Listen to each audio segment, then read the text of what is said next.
Hello, welcome to our live stream. This is the second half of our lesson about survival skills, scenarios that we need to survive.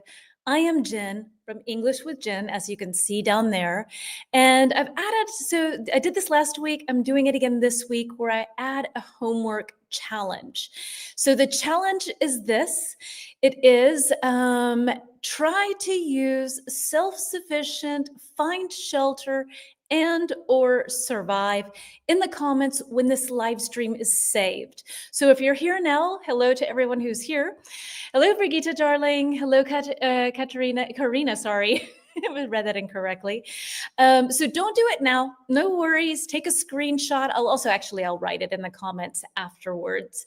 But this is your homework assignment. We talked about self-sufficient and being self-sufficient, self-sufficiency. We talked about that yesterday, when you can do things on your own. And just as a nice way of being able to practice the language, I offer you 1 word, 2 words, 3 words, sometimes a phrase, and you can either use it in individual sentences later on, or you can use it, you can do definitions, write definitions for them, up to you. Or don't do it. The dog ate your homework. Who cares? But it's just a fun way to be able to practice. Hello, Mohammed. Hello, Yuki. Hello, Michaela. We have a nice full house again. Happy to have you all here. If you don't already follow me, I'm here every single Wednesday and I'll offer you the second half of a lesson that I do on on Instagram. So let me get rid of that and see where we're headed today. I hope everybody's doing really well, and I will watch while having dinner. Oh, nice. Have a nice dinner. I saw that you posted some really yummy food earlier. So let me see. Let me get my notes pulled up. I changed my Instagram bio today. It was one of these things on my to-do list for like 3 months. It was one of these things that went from 1 week to the next week to the next week. Hi, Lorena, sweetie. And I finally got it done, and I'm so happy. And I have a link so people can find me here on YouTube.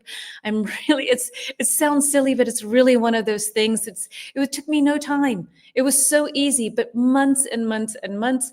So I'm in a good mood because I feel like I've actually accomplished something that will be helpful for me. Okay, but here we go. Let me start with our first point for today.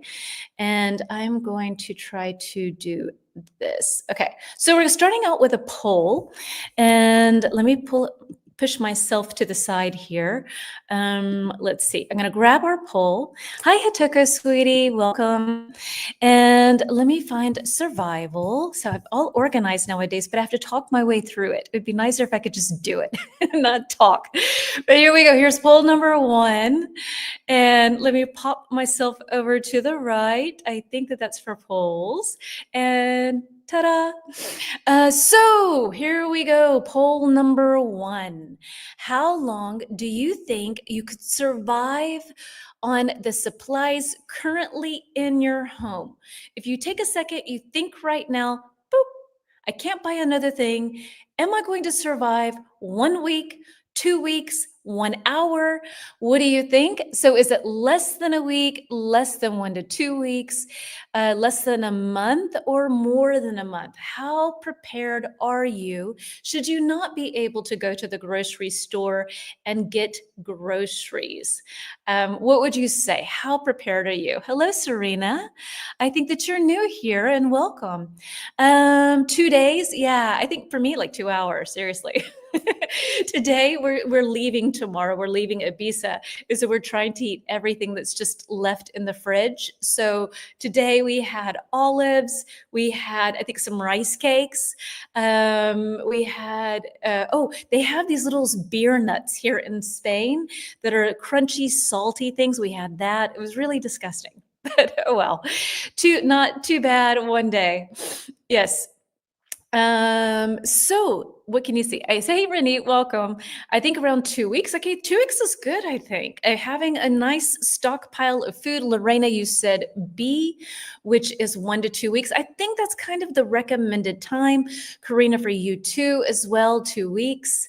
Yeah, I think I need to get better prepared. I'm not so prepared. Even when we're at home, not really. Hey, Alessio, good afternoon. How prepared are you? Can you survive not going to the grocery store for more than a week? What do you say? For more than 1 month. Whoa, cool. You're really prepared. Okay. No, that happens at like Christmas time, but then we eat all of that food in several days. Not really. Okay, see, Alicia, you're saying C for 1 month as well. Okay, okay. I'm impressed. That's very cool. I need to live and learn from you folks.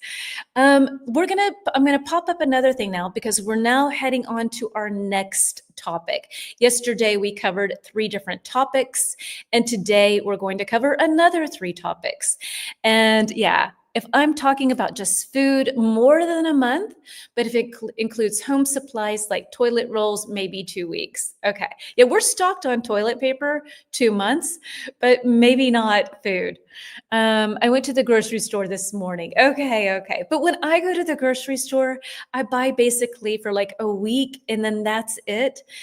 For the week, I try to go with recipes and ideas in mind for things that we want to cook because things go bad so quickly. So I guess having a nice reserve of pasta and rice, like we learned yesterday, is a good idea. Yeah, that's because I have a small garden. When I grow tomatoes, cucumbers, onions, etc. Oh, that's nice. Lucky you. Fresh tomatoes. Wonderful. Okay, so switching gears, we're going to another point here. Let me move this real quick. How do I do that? Sorry. Nope, not like that. So I don't know why that's not working. Let me try to move things around a little bit. Oop, okay, so there I am. And let me try to add, this is the one that I want, I think. So I'm going to share our first topic for today. Okay, and let's see, we're going to talk about home invasions, and I want to add videos. I'm going to try to find ways of being able to incorporate more video options because I think that's so much more fun and visual. So let's see how this looks. Ta-da! And I tried to look for a home invasion video that's not so scary because all of them were so creepy. Everything was at night and it really freaked me out. But my question to you is, what comes to mind when you hear the words home invasion? What do you think about? What comes to mind when you hear that? What can you say? Anything, vocabulary words, it could be feelings, it could be all kinds of different things that come up. Maybe you have a sentence you want to share. Emotions, so feelings, emotions, yeah. Anything that comes to mind. For me, I said the word scary, that comes up. It really freaks me out to think of being home alone and somebody enters your home, or even if you're not there and you come home to that. So scary for you as well, Brigitte. Yeah, so maybe you have other things that you would like to share. What do you think about 2-minute brainstorm? I'll turn on my little timer so that we don't go on for so long. And timer, and there we go, start. Okay, fear. So scary, feeling scared, feeling fear. A lot of people mix these up and they say, you could say, I feel afraid, or you can say, I am afraid. You feel fear. You have fear of, you are afraid of something. Actually, you are afraid of something. Danger, good word as well. So danger, fear, scary, something I hope never happens to anyone, not a good thing. I think that it would be difficult to be able to stay in that home afterwards, but it's a home, so you have to. Powerless, beautiful word, Brigitte. I'm popping that up. Powerless, right? You have no power. You can't control anything. Maybe you feel like someone has spied on you. They know your secrets somehow. Yeah. What are those? Ants. I don't know what that means. Emergency. Yeah. Okay. Loss for sure. Yeah, I think there are a lot of different things that I think one might feel. If you're watching the replay and you want to share your thoughts, I absolutely love that. Helpless, very good. Powerless, helpless, at a loss, losing things. All of these sorts of things are things that we can feel when we think of a home invasion. So remove that for a second. Powerless was a great word.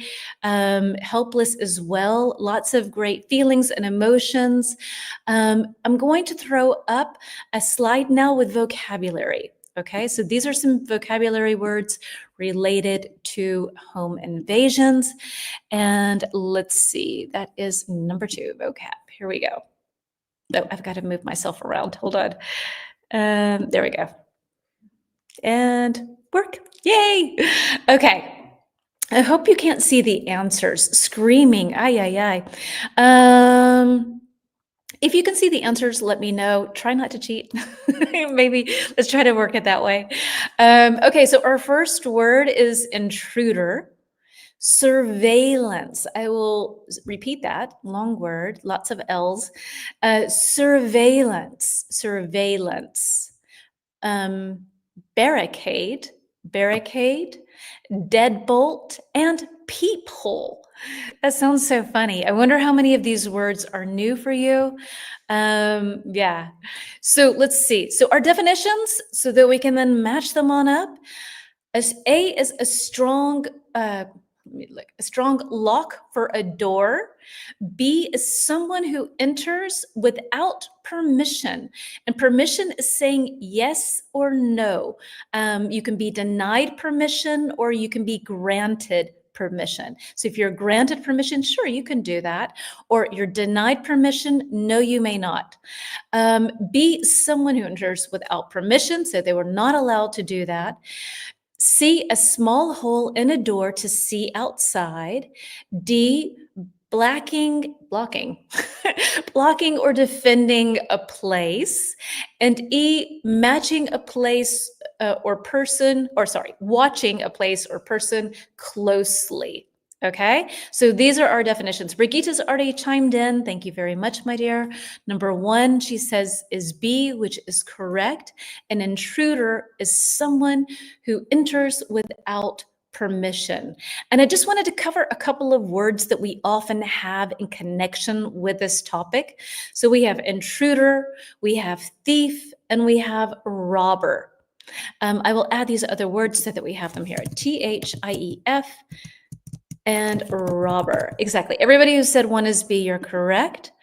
And I just want to point out the difference between these, okay? So a person who is an intruder comes into your home, but they may or may not take something from you. Like maybe you have a stalker, and maybe, let's not say you, maybe someone has a stalker and they go into their home and they don't take anything, they just want to look around. That is an intruder. They might take something, they might not. A thief is someone who enters your home when you are not there. And a robber is more of the aggressive type. They know you're there and it's a bad thing. I only knew thief and robber. Thanks. Cool. Good, good, good. This is exactly why we do these things, Serena, to build our vocabulary together. You will hear people use these interchangeably. Don't make yourself crazy about thief and robber, but there is a difference. So thief is more in the night, not there, and a robber is more someone who is aggressive in their approach to taking things from you. Number 2, surveillance. Which one works best with number 2? What can you tell me? Surveillance. Number 2. E question mark. Yeah, Yuki. Exactly. So number 2 is E. Brigitte, yes. Number 2 is E. And Mel's, hey Mel's dear. 2 is E, exactly. So surveillance is E, and that is watching a place or person closely. So before a robber or intruder or a thief wants to break into a house, they do a lot of surveillance. They see when the person comes, they see when the person goes, they know what's going on in that home. Number 3, we have barricade. Barricade. What works best with number 3? So 1 was B, 2 is E, and 3 we have, a little drum roll. What do we have for number 3? What can you tell me? Barricade.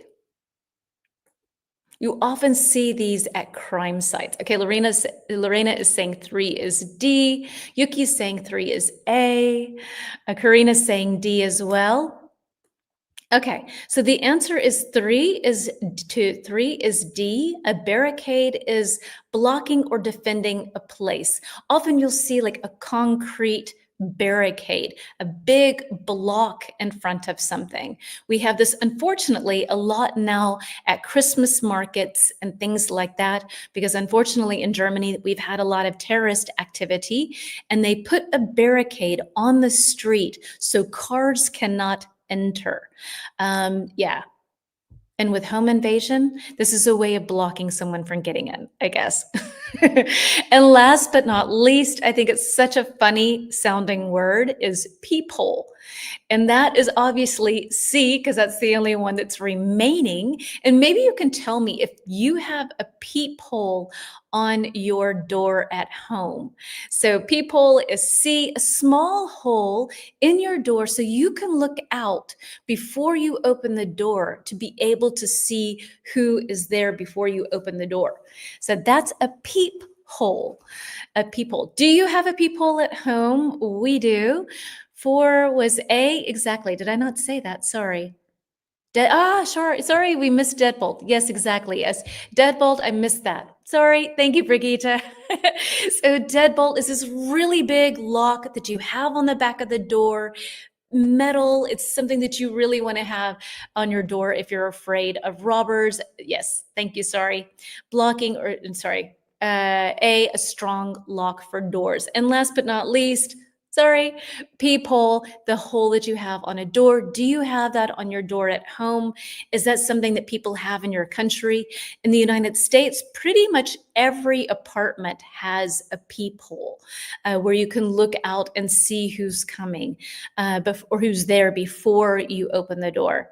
Yes, I have a peephole, but I didn't know this word. Cool, cool, cool. Yes, so you have a little peephole. And peep is another word to say to look at something. You take a little look at something. We have a little window and not only a peephole. Okay, so you have a window, so that helps as well. In Germany, yeah, a lot of doors have windows. We have a peephole on our door. I don't think I've ever used it. I'm really kind of bad at that. You know, you see all the time that my doorbell always rings when we're live. It doesn't ring any other time except when I'm live, and I just run and answer it. I'm not very, yeah, I need to be a little bit more safe, I think. That would be better for sure. So let's see. Let's move on to our first brainstorming or second brainstorming question of the day. And the first one here as a banner. Oops, let me get rid of that word real quick. So Lorena, I have a peephole, but I look from the window. Some burglars will simply go door to door, knocking to see if there's any response from inside. If someone comes into the door, they might say they are looking for a friend, but are at the wrong house. Yeah, that's a classic, I think. Hitoko, no, I don't have a peephole, but I can see from the window who's at the door. On the movie, someone tend to also watch inside the house from the peephole when you try to see through the peephole. Can you see in from the other side? I have to try that, Yuki. I have no idea. Okay, that's very scary. Wow. Okay, let me remove my comment that I pinned real quickly. And then let's move to our first banner of the day. Let's see. Okay, so let's brainstorm. What are some things that we can do to prevent someone from breaking into our home easily? I think if somebody wants to get into your home, they're going to get into your home for sure. I think that there is some ways that some things you're just going to have to deal with. Oh, in Italian, the peephole is called spioniccia. Like spy. Like a spy. Spioncino? Spioncino? Yes, you can. Okay, so what are some things? I'm going to pull up my little timer and let's see, what can we do to try to protect ourselves from intrusions? Alarm system, great one, right? That's absolutely like the first thing that we think of. Have a nice alarm system. A little spy. That's so cute. I love that word. Thank you for sharing that. I love learning your other words that you have out there. Thanks, guys. So yeah, so let's see. So what are some things we can do? Get an alarm system. Even sometimes people fake having alarm systems, right? Where you have the sticker in the window. I lived in LA and a lot of people did that where they didn't really have an alarm system, but they would have the sticker from an alarm company in their window so that they think that I have a lion. Steel gates, alarm system, surveillance cameras, super usage also of that word, a gun. I'd be more scared to have a gun in my home. I think I don't know, I wouldn't be able to sleep at night. I would end up shooting myself somehow. Have set a camera, so have cameras going. What else? I think a lot of times people have dogs for this reason. If a burglar or a robber or someone sees that or hears a dog, they might not enter your home. Security lock at the door, right? Okay, so these are all great ways of trying to protect yourself. An aggressive dog, exactly like a little chihuahua. No, maybe not a chihuahua. An armored door, okay? And I have a list of items too. So far, it's a peephole, of course, have a peephole on your door, have a security system, surveillance cameras, as Ranit said. Also, this I think is really interesting, that if you have a garden, a front yard, or even a backyard, to make sure that it's done in a way that people can't hide in there and do stuff. So have like a very tidy garden. Motion lights, yeah, motion detectors, that's a good one. Let's see what else we have. A lot of people have a spare key. Okay, so a spare key, a spare, like everybody who's heard of Harry, he's the spare and the heir. So if you have a spare, that is an extra. So spare, S-A-S-P-A-R-E. If you have a spare key, don't hide it in a typical hiding spot. Maybe you don't even have a spare key. Have your spare key with a neighbor and not in some rock. Take a course for self-defense, also a good one, so that if that does happen, you can protect yourself. Don't open the door to strangers. What else do I have? Also a good one, join a neighborhood watch. In Germany, all the old ladies and stuff, they they stand in the windows and they look out the windows all day long. We say that's the German security system, right, Brigitte? To keep the light on in the garden during the night, yeah, and have your lights on timers. Lights on timers. So it's not every single day at 5 p.m. that the lights go on. Sometimes they go on at 6 p.m. and sometimes at 5:30. So it keeps people who are surveying your home and doing surveillance from being able to figure out exactly what's going on in your home. Install a peephole to see who is at the door for sure. Make noise when walking, like da, da, da, da, da. Yeah. So make sure that you have lights on your home in dark areas. I think that's a good one as well. Don't flash valuables around where people can see. If you have windows where people can look inside, don't have expensive artwork. Don't put your Monet painting so that people can see it from the street. Right. Private security. Yeah. Hire private security. Definitely. Anything else that we have?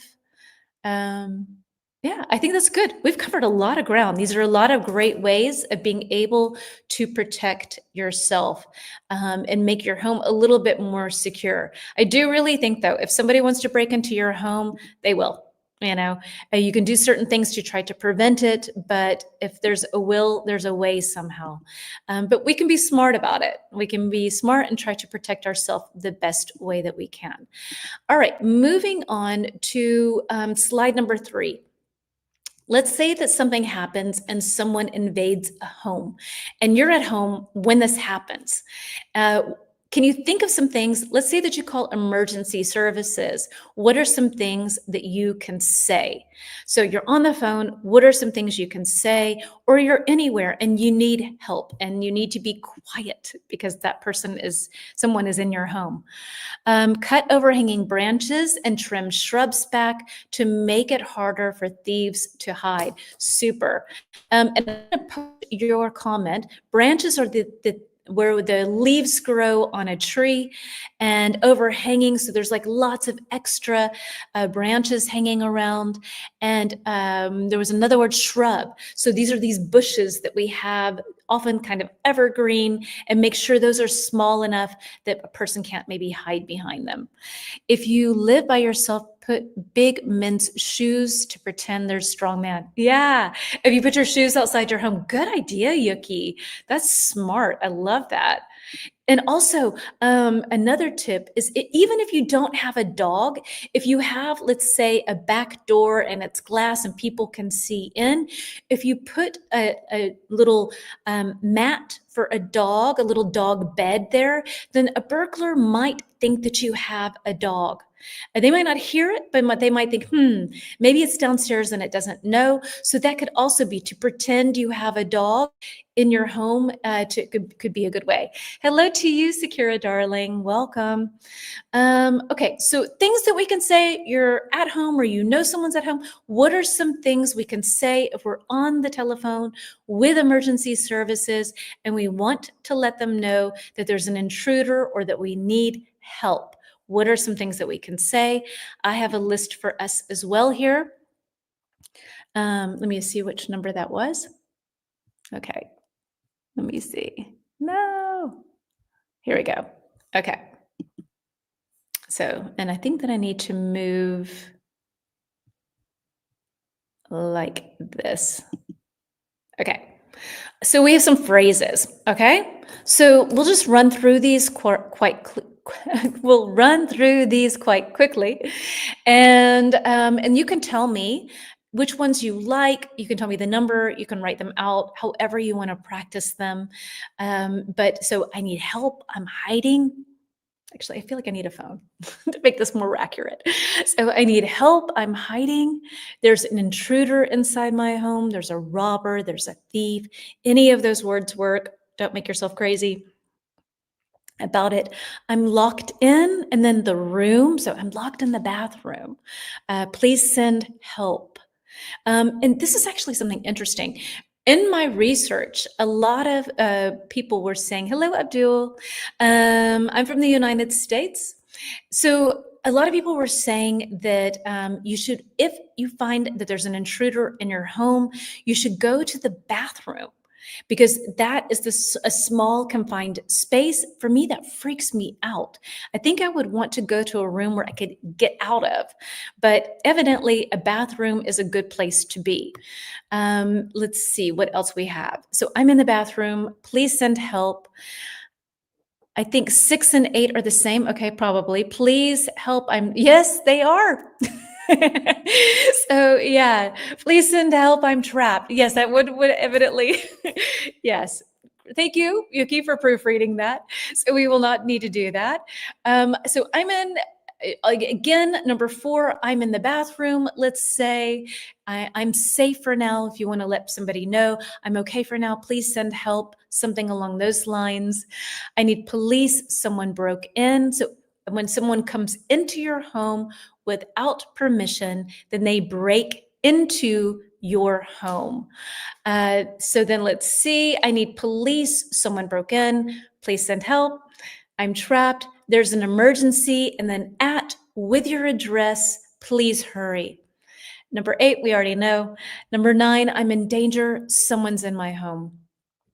And you could use these for lots of different situations, not just someone coming into your home, but if you're in a foreign country, let's say, and you have a situation where you don't feel good, I need help, I'm hiding, or I need help, please come to this address. So just to kind of, walk ourselves through this. All right, we're done with home invasion. Now we're going on to something way worse. I don't know, maybe everything is horrible, but in this case, this is really, this is for me the worst, I have to say. So let me try to find this slide because I would like to add a video for us and remove that, add this, and add a video. So here we go. We're moving on to a new topic to discuss here. So nuclear, right? So what comes to mind when you hear the words nuclear event? What comes to mind? And I'm sure my Japanese friends that you'll have a lot to say about this. And I'm curious to hear what you have to say about this as well. So what comes to mind? Any words, vocabulary, tips, tricks, anything like that? Is that video working? I don't know. Yes, it is, very slowly. So what can you tell me that you think of? So dangerous, yes, Mohammed, right? Extremely dangerous, can be very, very dangerous. And Chernobyl, yeah, I think of Chernobyl as well. Absolutely. So we're all aging ourselves here if we say Chernobyl as the first event. Yeah, what else can you tell me? What do you think of when you hear the words nuclear event? And I put this down here because like Chernobyl, for example, Fukushima, these are nuclear events and clearly not war. That would be also, I would think of war, I would think of an event. I just got shivers listening to the words. Sorry, dear. The end of the planet, potentially. Fukushima, you think of. I wish none of us have a chance to say those emergency sentences. Me too. Thank you, Yuki, for saying that. 100%. I hope that we never have this experience that we need, the situation where we need to say them. 100%, sweetie. Any other things? So Hiroshima as well. Right. Thank you, Hitoko. Yeah. So any other vocabulary? So we've had Chernobyl, we've had specific events, we've had the end of the world potentially. So contamination. Thank you, Michaela. That was one of the words that I was kind of looking for here. Contamination. I'm going to plop this up here. So this is something like Peter has helped me a lot because I don't know a lot about this. I think that all of us who grew up in the 80s lived in fear of the Cold War. We lived in fear of nuclear war. And so, but that doesn't mean that you know a lot about it. And so contamination is when the soil, when the radioactive material gets into the soil, gets into the water, and then it's contaminated. You can't go there, you can't be around it. Scary for radiation, scared of radiation, fusion, fission, skin cancer or infection, radium explosion, atomic bombs. Whew, this is a tough lesson. Yeah. So lots of things like that, contamination. Let me see if I have a vocabulary list. I actually don't. No, I don't. I don't really have a list for us, interestingly enough. All right. Anything else that you think of that you would like to share? Air and water contamination, exactly. And let's see. Okay, so let's brainstorm for a minute. And let me hide current comment. There we go. Okay, that's easy. So let's brainstorm for a minute. And I'll pop this up so that we can read this a little bit easier. So let's talk about what we know, because I think it's good for us to educate each other. I don't know a lot. I've had Peter teaching me a lot. He is so over this lesson. I keep coming to him and like, what about this? And what happens with this? And what happens with that? And he's like, oh, I hate this lesson. It's so weird. He's in the middle of something positive and good. And I'm like, what about, when this happens? Anyway, let's educate each other. We're not going to annoy each other. How to protect yourself from a fallout, or in general, what can we do to protect ourselves should something like this happen? Explosion, exactly. What are some things we can do to protect ourselves? What are some things we need to take into consideration should something like this happen? Should there be an event? Should there be a bomb? What can we do? What is important to know? How can we protect ourselves? So these are all of my questions that I have for you. And I have a list of a lot of things. Stay inside. Yeah, stay inside for sure. Stay inside. If you're outside, try to get inside as fast as possible. We have this term to duck and cover, and like duck, not as in quack, quack, but to go down. If you physically move down like this, you duck. A boxer, when he's boxing, he ducks. He tries to move away from a person's fist. So a duck as an animal is also a verb to duck and cover yourself. You should do this. And I guess that's because of debris. Hold on, let me do this, duck and cover. I'll put it up so that you can see it real quick. This is duck and cover, to hide. Hiding in nuclear bunkers, yeah, so to try to find a fallout shelter, to find a bunker, if that's a possibility. And the whole reason to duck and cover is, I guess, I'm seriously obviously not claiming to be some sort of expert here on any of this. We're learning together. That's not the point here, that I need to be an expert. Let's learn from each other. But I guess if there is a detonation, a nuclear bomb, let's say, goes off, then you need to hide your eyes. It's super important to cover your eyes and stay away from debris, from windows. If you're indoors, they will turn into showers of glass fragment. And so that's the point too, is that when you duck and cover, you protect perhaps your eyes and protect yourself from debris. A nice word I'm sure we stole from the French. Debris, don't pronounce the S. And this is stuff that's flying around in this case. So anything that breaks apart, that's the debris of something. Unfortunately, in Italy, we don't have nuclear bunkers. Really? Okay, in Germany they do. They have bunkers, but these things hold maybe, I don't know, several thousand people. So it's not really very convenient. It's probably smarter to try to protect yourself at home than to try to hope that you can get a spot in one of those places, my opinion. What else do we have? So get indoors immediately. Like Renee said, stay away from windows. So get into a basement. Try to find a room, maybe your bathroom. We're back in the bathroom. Get into the bathroom where you don't have a lot of glass potentially or windows. Stay tuned to emergency broadcast for instructions. Definitely, hello. So let's see.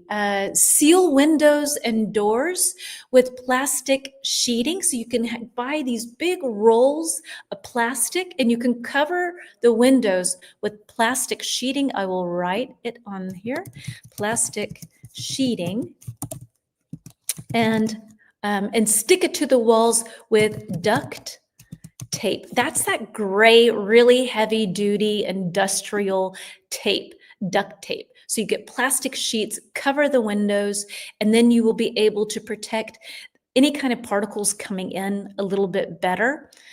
Other ideas of what we should do. Stay tuned to emergency broadcasts, as Michaela already said. Let's see. So this is something that I learned. Like I said, I'm not trying to pretend I'm an expert here. I know I am really uneducated when it comes to this. But for me, this idea, there's a nuclear bomb and then everything is destroyed. But that's not the case. This is what Peter taught me, that it depends on where it lands and it depends on how it spreads. So if you're in an area, you might be in an area where the debris, the radiation doesn't escape and go anywhere, and then you're safe, kinda. But then wind can change, and then it can affect places that are hundreds of kilometers away. So just because something happens doesn't mean it literally in your area that it's the end of the world, quite literally. Obviously, this for some people it will be, but it's not this one-stop shop for destruction, if that makes sense. Change all of your clothing. And if you know more information you can tell me about this, please do. Change all of your clothing and throw them away and take a shower. Yes. So Yuki, yes, and you're supposed to put, if you're outdoors especially, but you're supposed to take your clothing, put it in a plastic bag, seal it up and get rid of it somewhere. Water in this situation is supposed to be very, very important. I don't know if I'm going to do, yeah, we have something later on, so I'm not going to say an extra anything else. Lorraine, I think someone very rich, some people very rich in Italy have hidden bunkers too. Yes, the rich, right? Let's see, Karina, after class, I will go out to equip my emergency backpack and look into survival self-defense classes due to the violent times we live. It's not a bad idea, really. It's better to be safe than sorry, we say. And preparation can sometimes give us peace of mind.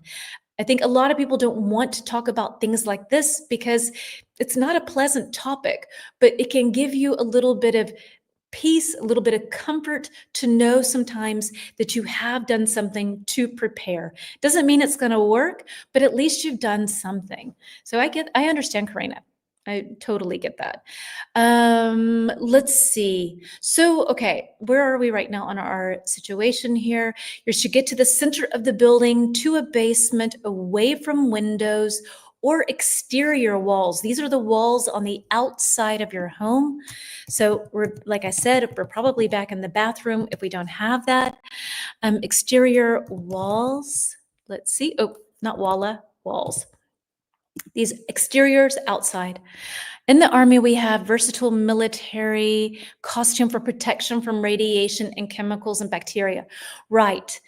Terry, is that you? I think that your profile has changed, your picture. I think that that's Terry, though. I think so. And yeah, so you can buy these hazmat suits or these specific suits. Have mountain between you and the blast, right? Then you have a bit of cushion between you and the blast, definitely. But that's, I guess, a luck thing in a way. Let's see what else we have that I would like to share with you. The farther that you're away from the fallout, the safer you are. Go to the center. That was that. Okay. Close all windows and doors. We said that already. That's definitely step one. Turn off. This is also something in the United States for heating and for air conditioning. We have vents. This is where air blows out. So it can be cold air. It can be hot air. If you live in a country where you have that situation, that's very dangerous. Turn it off immediately. Maybe even put plastic over that with duct tape, just so no air from the outside is coming in. So this is a great tip for Americans. I don't know if you have this in your country. In Germany, we don't. We have radiators and we don't have air conditioning.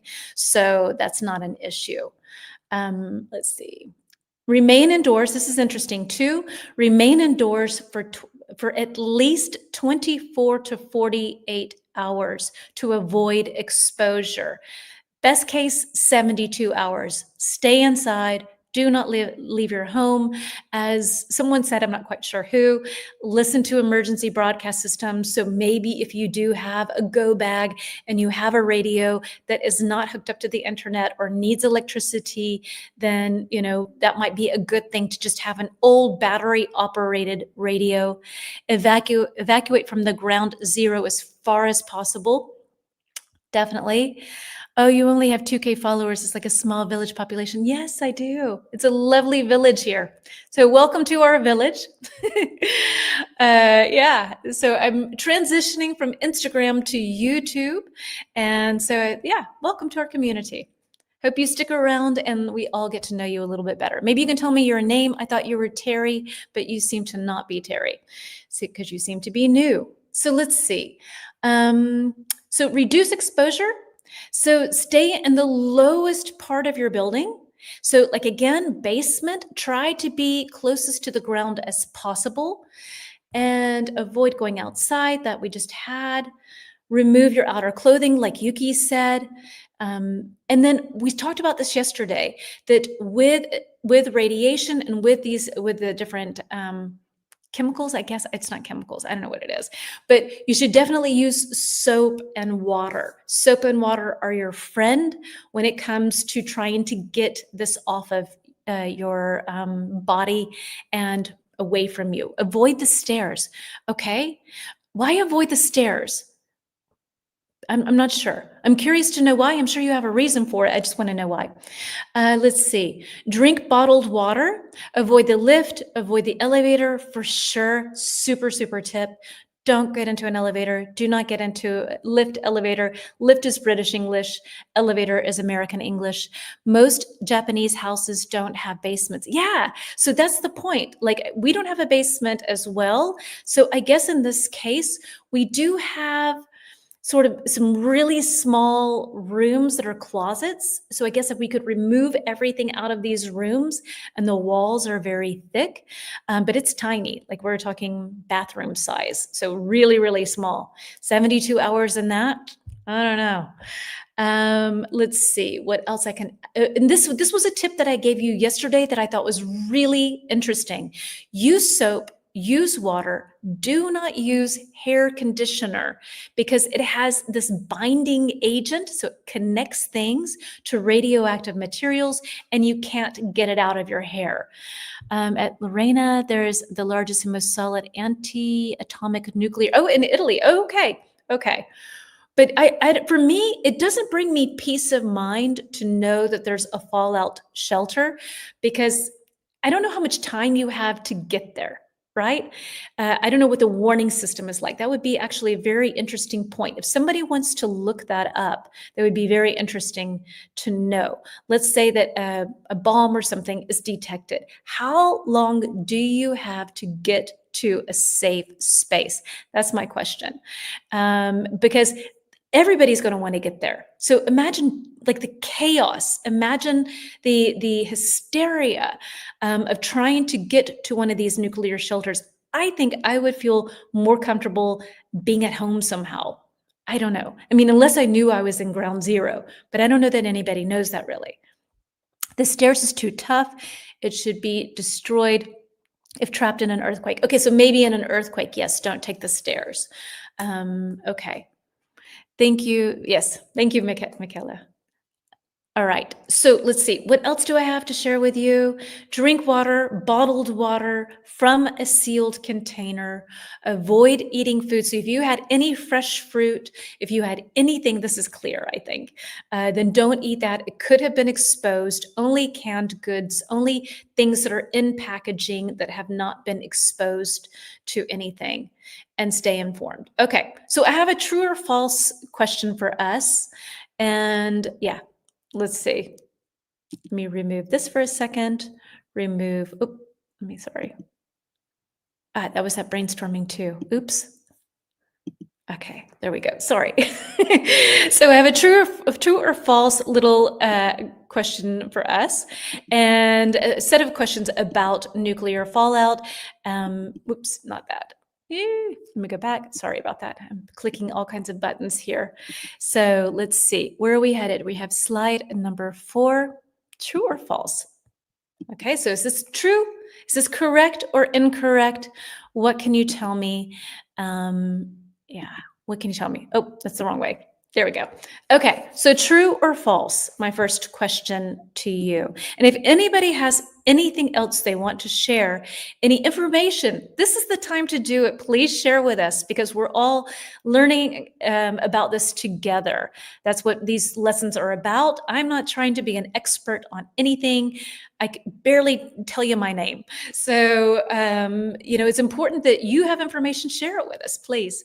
We don't live in a strategic area, so doesn't exist. So no bunkers exist in your area. Where do you live? I am being very educated. I hope it doesn't happen though. Good, good, good. Yes, me too. But I would rather know than not know.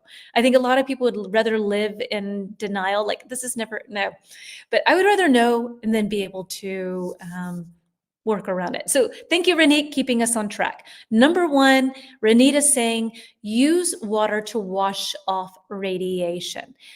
So anybody else saying number 1 is true? What can you tell me? Number 1, wash off radiation. I think we talked a lot about this. So number 1, yes, use water. And I think that Yes, I can't answer. So number one is false. Number one is true. Use water, try to use soap, and you can wash it off. Exactly. One is true. Okay, your answers are coming in a little bit slower now. Everybody's responding. Thank you. Number one is true. Use water to wash off radiation if you think that you have some on you. Number two, about 80% of fallout radiation decays within the first 2 weeks. So it kind of loses its power after 2 weeks. And that's why they're trying to say this: stay inside as long as you can in such a situation. Is this true or false? What do you think? 80% of the fallout radiation decays. So if something is alive and then it dies, then it starts to kind of, if you think, I have to edit out, like an apple, it starts out and it's red and then it gets brown and then it gets mushy and then it's decaying. So what do we have? Number two, false. I think it takes more than 2 weeks. Okay. All right. More than 2 weeks. Two true, two true. Our friend here, I'm not sure who you are, two, so true as well. Okay, number two is also actually true. According to the things that I looked up, maybe it's not. This is just the information that I found. But and the key point here is really that about 80% of the fallout radiation decays within the first 2 weeks. So let's see. Then we have number three. Glass is the best protection from radiation. So what do you think? Why? I don't know, darling. I have no idea. Maybe you could look it up. I have no clue. So three is F. Okay, false. All right. What do we have? Secure is saying false as well. And any other guesses that we have for number three? That glass is the best protection from radiation. Mel's as well. And for those of you who are saying false, you are actually correct. That is the case. Obviously, glass is wrong. Do you know which material is the best to have? Which is the best at shielding yourself, protecting yourself from radiation? Shielding. If you shield something, think of like an old Roman warrior. He had this big shield. He protected himself from it. We use this word as well as a verb, not only a noun, and you can shield yourself from radiation. So what can you tell me? If glass is not the correct material or a good material, then which material is good when it comes to radiation? In my opinion, it's not going to really help you because nobody has this lying around, and it's actually, kind of not healthy for us if we ingest this. So I don't know, but there is a material that's good. And I want to give you a second to be able to answer, so I'll take a sip of water. We have a couple of new people here today, and I will remind those of you who are here that if you want, I will, after this lesson, that first of all, you can follow my account. That would be awesome. You can like this live stream. That would also be awesome. And I'd like to add a homework assignment. I've been doing this now. This is now the second week. You can do it, not do it. Go for it in any way, shape, or form. But basically, I have 3 words. Actually, it's more than just words. It is self-sufficient, find shelter, and survive. And when this live stream has been saved, Yuki, I'll try to explain this a little bit more clearly. Then in the comments section of this live stream, I will pin exactly this thing. Just wanted to give you a heads up. You have a homework assignment. You can turn these words and phrases into a story. You can define them. It's just a way to be able to practice vocab words and to be able to use the language, and I'll take a look at it for you. Several of you did it last week, and it was really cool. Very, very cool. Okay, so 4, I don't know. I think we should get rid of contaminated. Okay, 4 is false. So concrete, water. Actually, the answer is lead. Lead is what you find in a pencil and something that you should not eat because it kills your brain cells, I think. Number 4, what have we got? That's the material you should have that can push away radiation. So number 4, all right, shaking contaminated. So you have these clothes. They're full of, you don't really know maybe, because how do you know? You can't see this stuff. So you shake the clothes. Is this a good idea?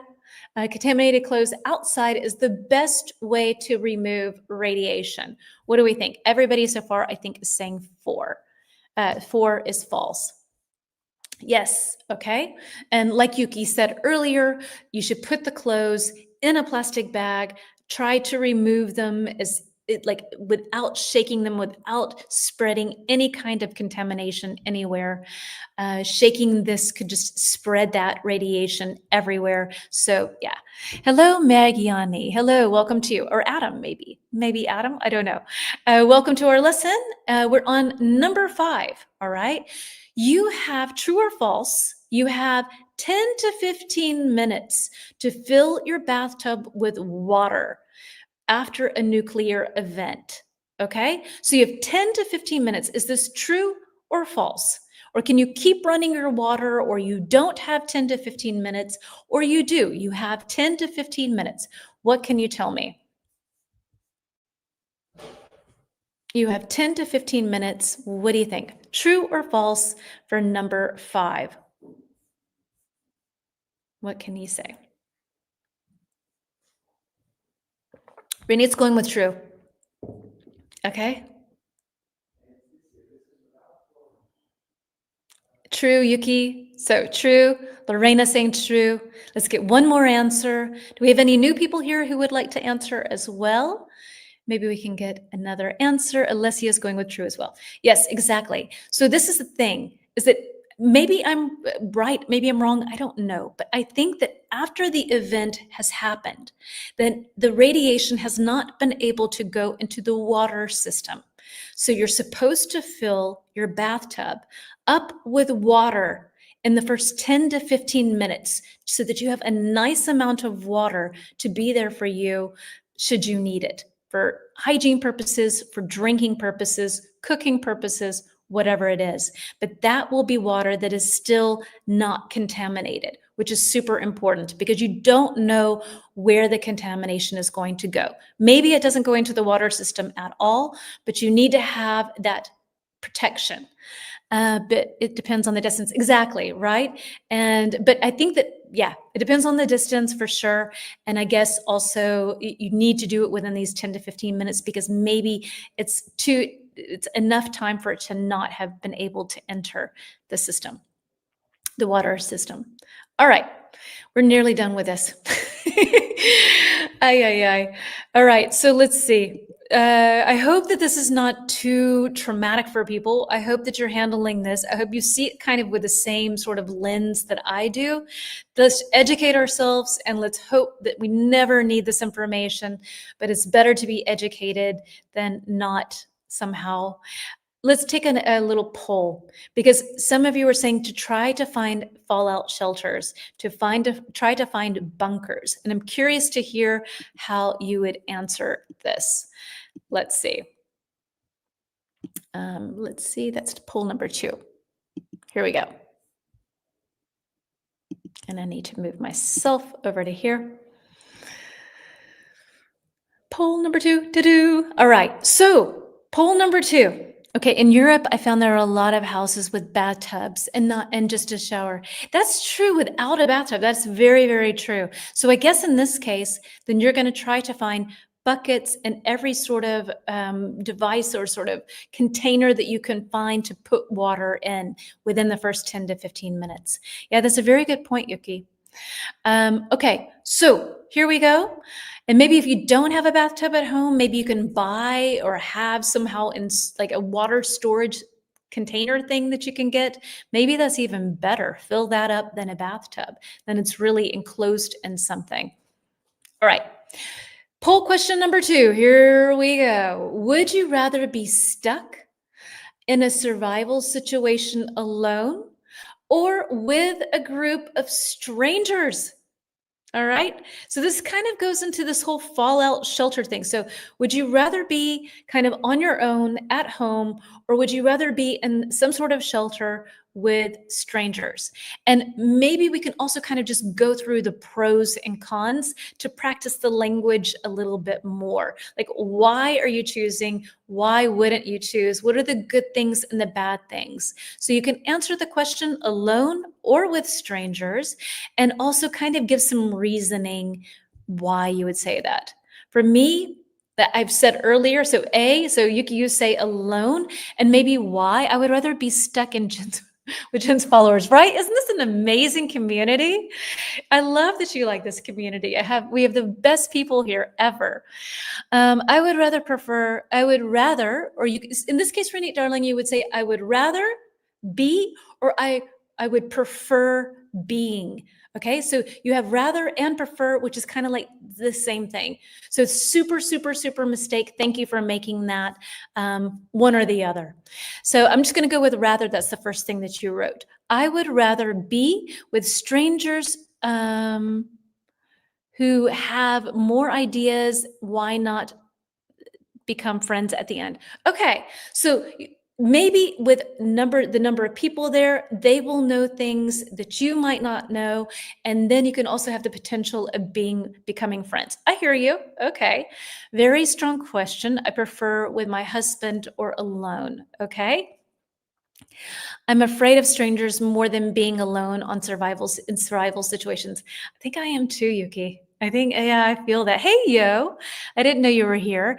I'd rather be stuck with strangers. Okay. So, Alessio, tell me why. Is it because of the knowledge factor? Is it because of being alone factor? What do you think?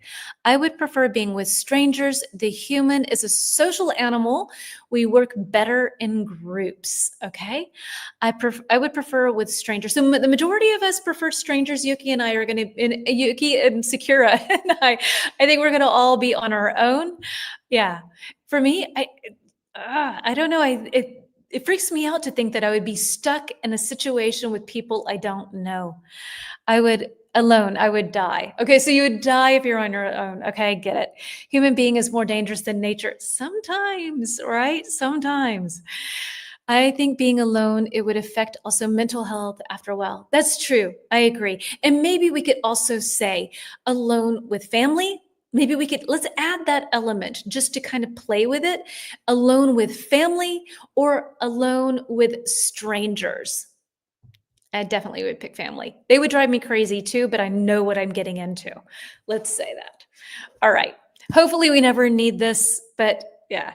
So Michaela, B, because more hands together, resources, more minds to solve problems, better chance of survival through teamwork. I hear you. I totally get that. And if I were on my own, I know literally nothing. I would be toast. So I'd be a goner after about 30 minutes. But yeah, it depends on the strangers for sure. I guess in this situation, you can't really pick. So you get what you get and you don't throw a fit. You're happy to be safe, I guess. All right. I have a trivia question. So what's something that's super important to have, and I think I'm going to try to convince Peter to buy one. But let's see. So let me share this with you. What's super important to have if one of these situations happens is a Geiger counter. Because like we said earlier, you can't see if something is contaminated or not necessarily. So you could go outside and think, oh my gosh, all of this is contaminated. But if you have a Geiger counter, then you will be able to take a look around and to have it measure and count the radiation around. And so I was curious. I was like, what does a Geiger counter cost? Right? And before I share my slide, actually, let's do this because I'm curious to hear what you have to say. So how much do you think that one of these machines cost? What do you think? Like a solid machine, not like top of the line, something that's used for governments, but something you can buy on Amazon kind of thing. What do you think? What does that probably cost? And let me add our image.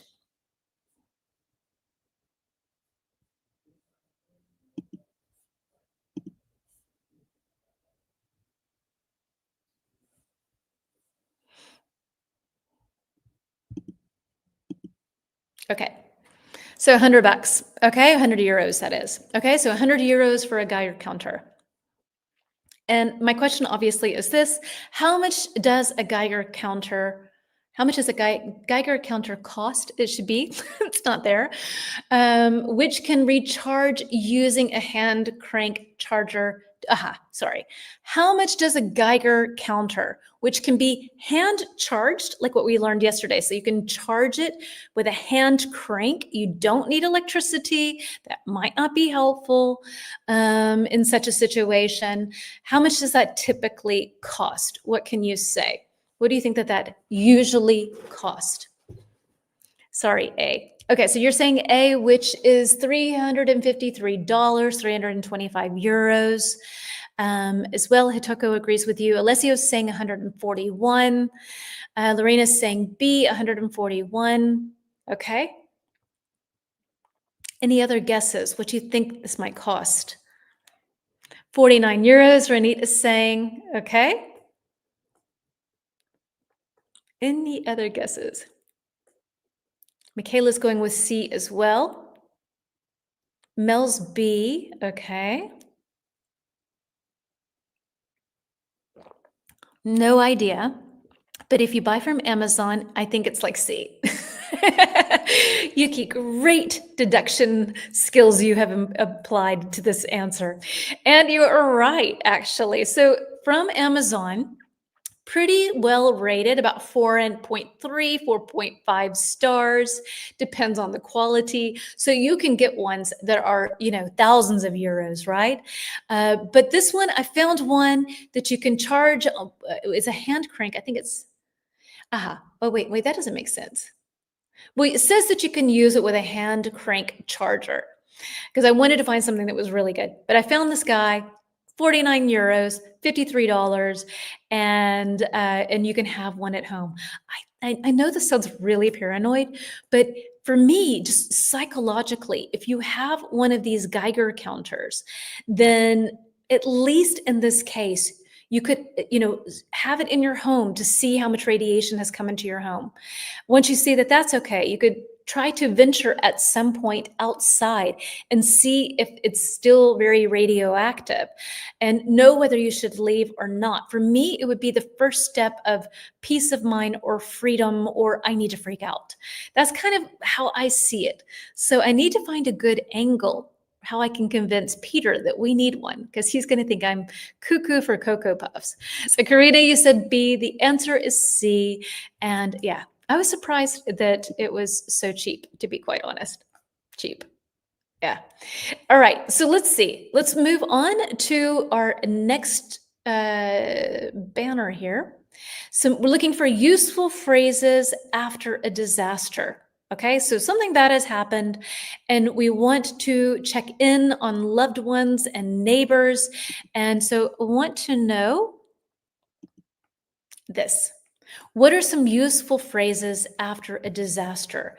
Maybe we still have electricity and you can call someone. Maybe you can text someone, A or B. So the answer was actually C. Don't trust those cheap counters. Yeah, maybe not. Maybe not. But it's better than trusting just my eyes and everything else that I have, right? So that's kind of my logic on that one. So let's see. What are some useful phrases? And like I'm looking for phrases like, can you hear me clearly? Like if you go to a house and you see that there's some sort of destruction, can you hear me? What are some other things that we can do, that we can ask to check in on people to see if they're okay? I have about 5 different things here that we can use. I'm going to give us 2 minutes to come up with phrases to check in on people. What can you say? What can you ask? What are things that you would want?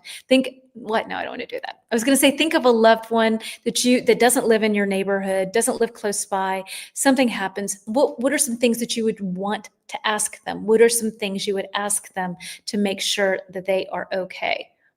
What can you tell me?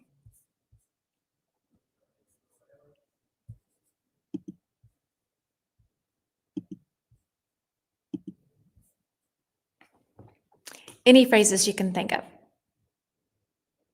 maybe I will pull up my phrases, and then we can kind of see if yours come in and if you match mine. How about that? So let's see. Let me pull up this. Slide 3. Okay.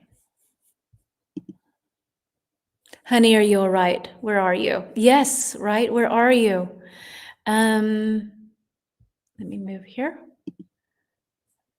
and see if I can scroll. This does not allow me to scroll. Ah. Okay, anyway, there we go. Okay, at least you're safe. That's what matters. Try not to think about it too much. Yeah, so like if you try to tell people to be calm in this situation, keep holding on, okay? Great. Some of the phrases that I came up with, I hope we don't have any repeaters. Actually, is this the wrong one?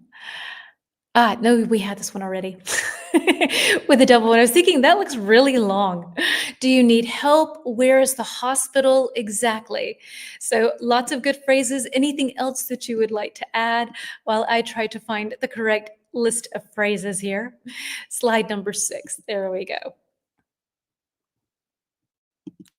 This should be correct.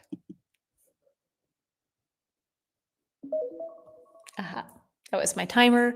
Is anybody there? Exactly. So is anybody there? Can I help you? Is everyone accounted for? So in this case, like accounted, counting, can you find, has everybody been found? Is everyone accounted for?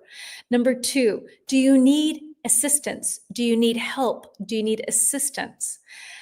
Can you hear me clearly? Can you see me clearly? Those would also be ones. Stay strong. Everything will be fine. Thank you, Yuki. Another one, stay calm and follow instructions. Let's stay calm and we'll follow instructions. Let's see what people are recommending, what the government maybe, I guess in this case, is recommending. Oops, I think I've gone too far away. Okay, there we go. And then we have, last but not least, we need to contact emergency services as an idea. So let's contact emergency services and see what they recommend when you have a situation that you need to protect yourself. Okay, so we're moving on to our last scenario here. And let's see, I think I want to put myself, I'll just make myself small. Okay, so here's our scenario. And then, yeah, we have survived this lesson. Can you believe it? I hope that everyone's handling this okay. Survival, let me find this one. Oop, fire. Okay, so we're going to talk about fire. And then my question for you is, what comes to mind when you hear the word fire? Okay, there is a fire. Fire, there is a fire. What comes to mind? I'm coming to help you be strong. Yeah, good, Yuki, exactly. I'm on my way. I'll be right there. Those would be very comforting words to hear if someone's in a situation where they need help. I'm on my way. I'm coming to help you. Absolutely, Yuki, thank you. So things that you think about, next topic, last topic, that do you think about when you hear the word fire? What can you tell me? Fire, what goes through your head? What do you think? I'll turn the little video back on. I don't know what this looks like when this, I guess it just stops somehow because I have a big blue line. Escape, super. I'll pop that word up. Yes, escape, to get out of there. Call the firefighters. Scary, fear. So you feel scared. It is scary in this case, Yuki. You would say it is scary. But the things that we feel, you could say, I feel scared. I feel fear. It is scary. It causes fear. It's hopeless. Call the firefighters. Okay. Anything else that you have that you would add in regards to fire? What can you tell me? First things that pop in your mind. It can be vocabulary words. It can be phrases like call the firefighters, anything like that. Anything that comes to mind.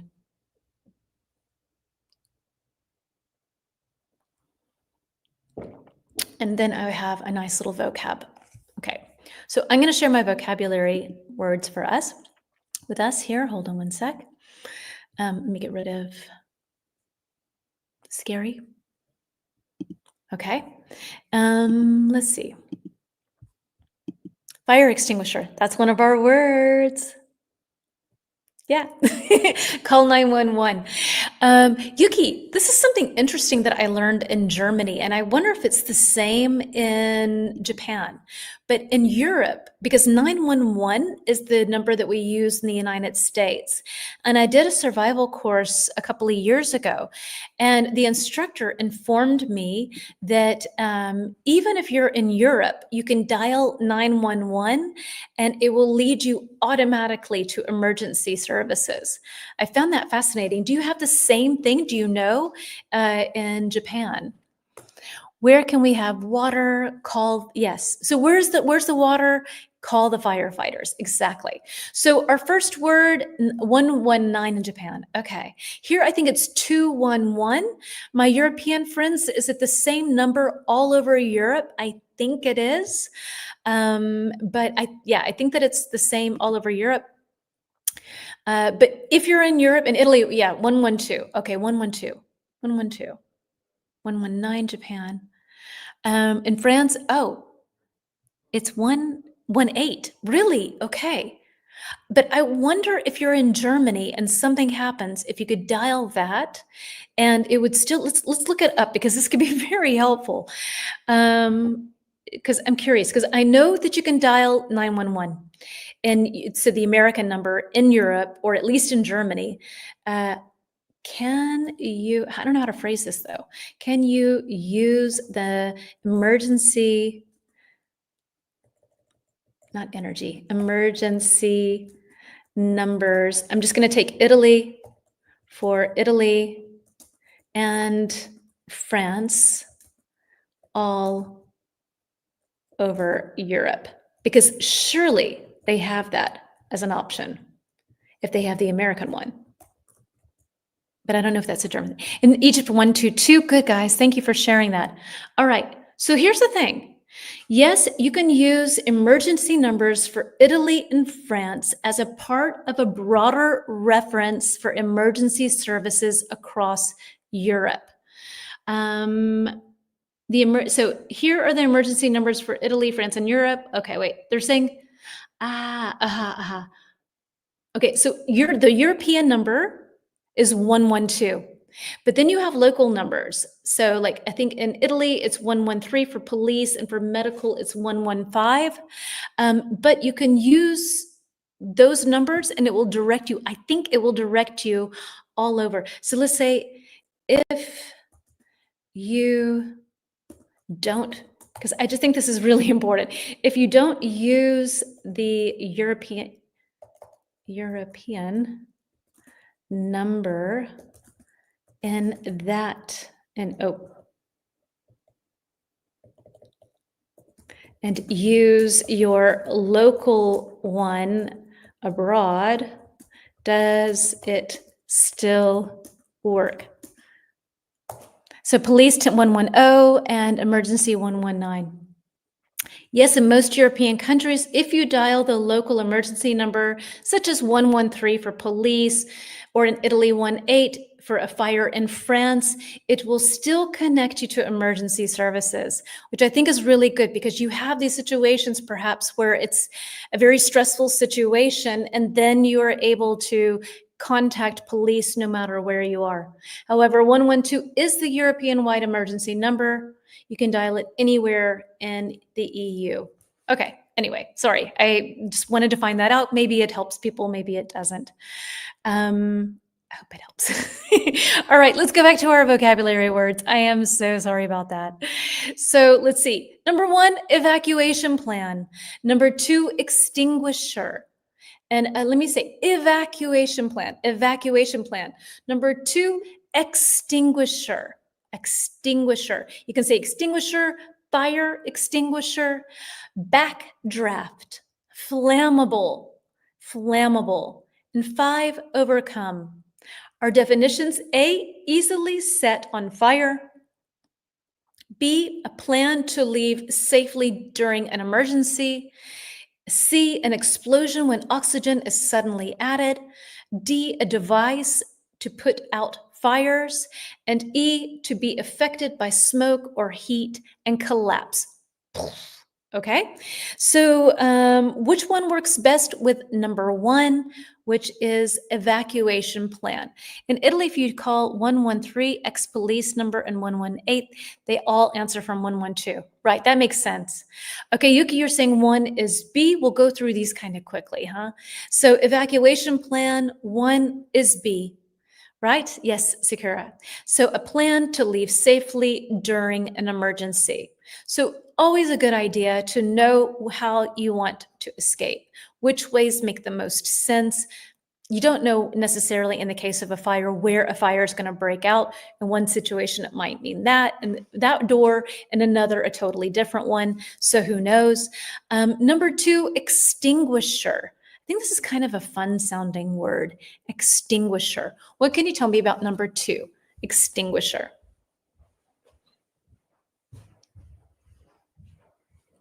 Lorena's saying two is D. So is Hitoko. Hi, dear. You're still here. Nice to have you here still. So extinguisher D. 2A, so let's go with D. D is a better fit. So a device to put out fires. So you have the nozzle, you have the container, and then you can spray the flames, and then you can put out the fire. That is an extinguisher, a fire extinguisher. Feuerlöscher. Do you live in Germany? So, okay. Number three, backdraft. Number one was B, two is D, three is, what can you tell me? Number three. What is number three? C. Exactly, Yuki. Okay. So backdraft, C, an explosion when oxygen is suddenly added. So opening doors, and then that adds some oxygen to the fire and makes the fire grow even more. Number two is D. You're right, Mohammed. Number three is C.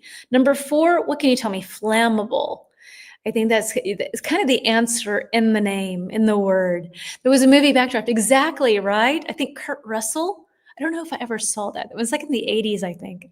So four is A. So you could set it on fire easily. Quite often, it's illegal to make children's pajamas out of materials that are flammable because children end up messing around with things and they can catch on fire very easily. So something that is flammable, it can catch on fire easily. And last but not least, 5, overcome, is E, to be affected by smoke or heat and collapse. So this is obviously what you want to avoid in the case of a fire, is to be overcome by the smoke. It's not a good thing. Okay, so those are our vocab words. Question for you, super curious to hear your answer. Let's see what you say about this. And this is about a fire extinguisher. So putting out a fire, and let's see. And I think I have to move this around a little bit. Move myself. Yep, hold on. Let me move me over to the right. Ta-da.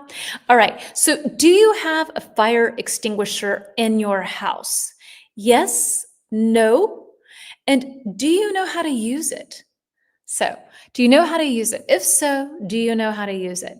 There is an attraction at back there. So, okay, at Universal Studios, they have that from Backdraft, probably from the movie. So, do you have a fire extinguisher? So that's a fire extinguisher for those of you who might not know anymore or know. So fire extinguisher, do you have one of these guys at home? Yes. Do you know how to use it? No. All right. Because we have one at home. I have no idea where it is. And it freaks me out, actually, to think of what you need to do in order to use it.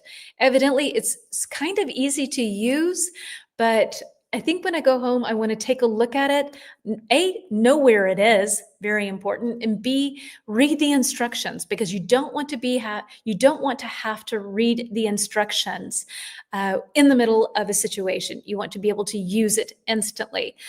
I know how to use it, but the thing is that I don't have one. Okay, not only have You have one in your car. Okay.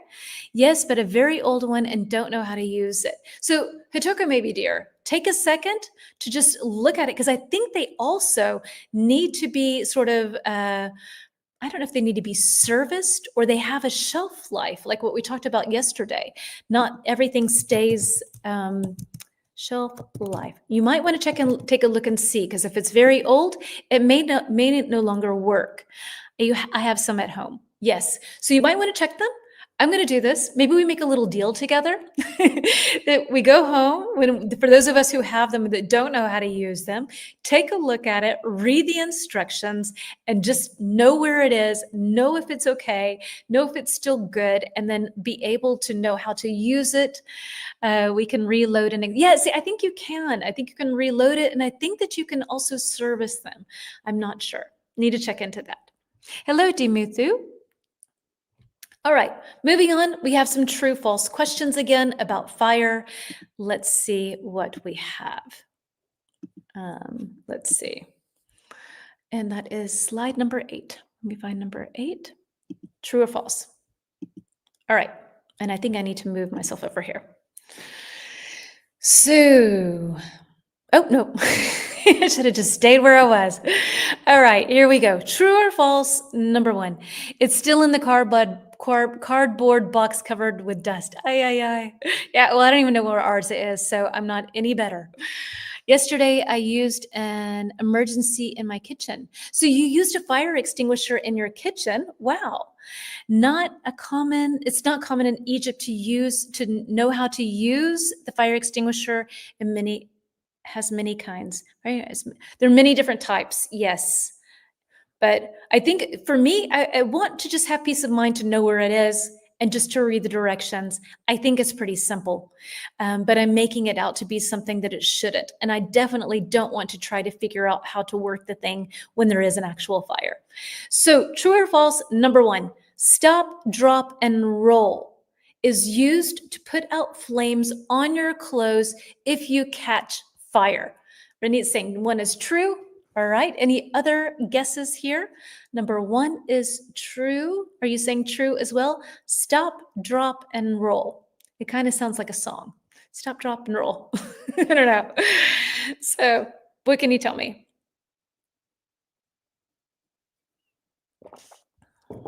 Number 1, stop, drop, and roll. Okay, Secure is saying number 1 is true as well. Lorena as well. So basically that, yes, Yuki, exactly. Stop, drop, and roll. This is an expression that I learned in 1st grade. We had it hammered into our head, stop, drop, and roll. So if you catch fire, the first thing you should do is stop, drop to the ground, and roll on the ground to be able to put out the fire. Do you have something like that in your language that children learn to learn how to stay safe in a certain situation? Each kind has a different use. Okay, yes, because you could have different kinds of fires, I guess. If you have an oil fire or if you have a different type of fire. Maybe, yes, Mohammed, maybe it's a little bit more complicated than I'm making it. That could very well be. Number 2, okay, to check the door, to check if a door is safe during a fire, you should touch the doorknob first. So touch the doorknob, like, a little pat, touch the doorknob. And 2 is false. Okay, so here's saying false. Touch it, and then you know whether you should touch it to really open it. Yuki's saying false as well. Do we have another guess that we can get in here? Number 2, false. No. Okay, Serena. All right, so that's true. That's correct. It is false. What should you do? Does anybody know what to do? If you want to open a door, there is a fire. What is something you should do so that you know whether you can touch the doorknob to open the door? What can you do? Any ideas of what to do?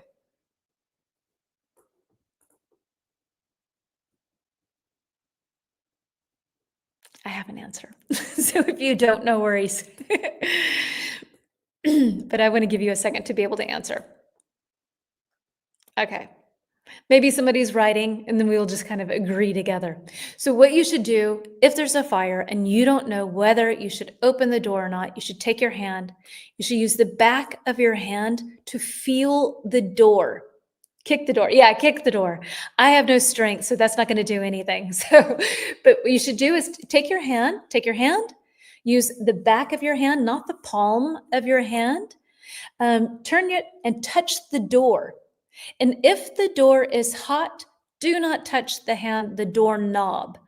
If the door is not hot, then you probably can touch the doorknob. I thought that was a neat trick. Use clothes, right? I don't know how hot. So use the back of your hand so you're not hurting this part of your hand. Use this to feel the door. If the door is not hot, use the doorknob. Then number 3, point the nozzle. So the nozzle, oh, we don't have that picture anymore, but the nozzle is where the spray comes out of the fire extinguisher. Point the fire extinguisher nozzle at the flames. So just point it at the flames right here and keep it there until the fire is out. Number 3, what can you tell me? Just spray, just keep it there until the fire is out. What do you say? True or false? True. Okay, Hitoko's saying true. Oh, I think Dimithu, that's you mean yes for number 5, maybe. Yuki's saying true. All right. One more answer. Can we get another one in? This is our last slide for today. It just crept up on us. So, okay, everybody is saying true, but actually, that's false. What you're supposed to do, evidently, is not just point it at the flames, but you're supposed to sweep the flames like this with a nozzle. So use this motion to put out the flames, because I guess the fire can move in lots of different directions.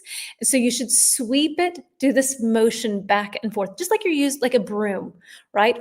Well, I clearly do not know how to sweep, but so yeah, use it in a sweeping motion so that you've put out the flames like that, and not just focus on one set of flames. Try to blanket the area, we say, to cover the entire area. So I have a couple because we need to end this on a positive note. All right.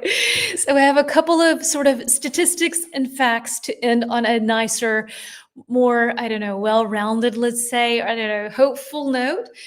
And a lot of us mentioned in the beginning when we talked about Chernobyl, how there with that event, that's what we thought of when we thought of a nuclear event.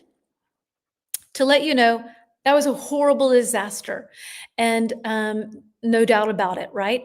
But in this disaster, and not only, I'm not saying that at all, people lost their lives. In this case, it was 28 people died from the radiation directly.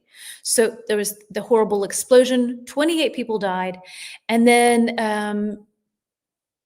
from the radiation within the first 3 months. The long-term effects afterwards were horrible. Thanks for the firefighting course. So if there's a person who's a firefighter who's had experience, if I'm saying things that are incorrect, please, please, please correct me. So anyway, this is not supposed to be an optimistic note, but in my head, when an event like this happens, millions of people instantly died. But in this situation, horrible situation, 28 lives to lose for something like that is not okay. But it's specific. Let's say that. Home invasions. Okay. So moving on to that situation. When homeowners have security systems, the chance of surviving any kind of an event like that goes up 300%. So it means that to homes that don't have them. If you have a security system, your chance of surviving that goes up 300%. Another one, house fires. This I love. This is so important, I think. They say that there's a little rhyme that people use: close before you doze. Doze is when you sleep, when you have a light sleep, but it rhymes, so it makes sense. I will write it and put it here. Close. So close your door before you go to sleep. And that helps. Hold on. Close before you doze. Close before you doze. A nice little rhyme to try to remember. Close before you doze. So when you go to bed at night, a good idea to help stop fire from entering into your room is to close the door. That acts as a natural barricade, a word we learned earlier today. And and it helps you to have a higher chance of surviving a fire in your home. I don't have statistics. I wanted a statistic now. For me, it's enough to your course. Yes, we're moving on to another topic now, right? That's it. So as a reminder for those of you who would like to have a little bit of homework, then I have that for you nowadays. So if you don't follow, go ahead, follow. So you can come back next week. We will have another topic, I swear. And English with Jen, that's my account here. And as your homework assignment, you have, let me see what I've written down here. I can barely see this. So let's see, self-sufficient, find shelter, and or survive. And you can turn this into a story. You can explain them. You can tell me what you feel about these things.